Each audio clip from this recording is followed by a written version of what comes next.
അസ്സലാമു അലൈക്കും വറഹ്മത്തുള്ളാഹി.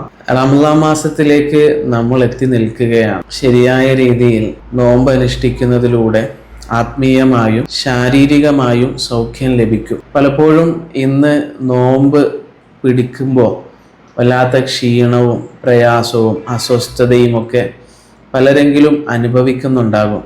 അതിൻ്റെ ഉത്തരവാദികൾ നമ്മൾ തന്നെയാണ്. യഥാർത്ഥത്തിൽ നോമ്പുകാലം ഏത് തരത്തിലുള്ള വ്രതം അനുഷ്ഠിക്കുന്ന ആളായാലും ആ വ്രതത്തിലൂടെ വിശപ്പിനെ അറിഞ്ഞ് സൃഷ്ടാവുമായിട്ടുള്ള ബന്ധം ശരിയാകണം. ആ ബന്ധം ശരിയാക്കുമ്പോൾ, ആ വ്രതം ശരിയായ രീതിയിൽ അനുഷ്ഠിക്കുമ്പോൾ ശാരീരിക സൗഖ്യവും സംഭവിക്കുന്നു എന്നതാണ് അനുഭവങ്ങൾ. അപ്പോൾ നമ്മുടെ നോമ്പ് എങ്ങനെയായിരിക്കണം? ഈ ഒരു റമളാൻ നമുക്ക് കുറച്ചധികം ശ്രദ്ധിച്ചാലോ. നോമ്പ് നോൽക്കുന്നതിന് മുൻപ് അതിരാവിലെ ഇടയത്താഴം കഴിക്കാറുണ്ട്. ഈ ഇടയത്താഴം സുന്നത്താണ്, അഥവാ പ്രവാചകന്റെ ചര്യയാണ്. അന്ന് കാലത്ത് തീരെ ആഹാരമൊന്നും വളരെ കുറഞ്ഞിരുന്ന സമയം ആ ഒരു വിഷയം സുന്നത്തായി പറയുമ്പോൾ സഹാബാക്കൾ അതിനെ ഉപയോഗപ്പെടുത്തിയിരുന്നു. നമ്മളുടെ ഇന്നത്തെ സാഹചര്യം എങ്ങനെയാണ്? അത്താഴത്തിൽ ബർക്കത്തുണ്ട്. പലപ്പോഴും ആ സമയത്തുള്ള വിശപ്പിനെയും അതിജീവിച്ച് വൈകുന്നേരം 6 മണി വരെ അല്ലെങ്കിൽ 6:30 വരെ എന്നുള്ള ഒരു സമയം മൈൻഡിൽ കണ്ടുകൊണ്ട്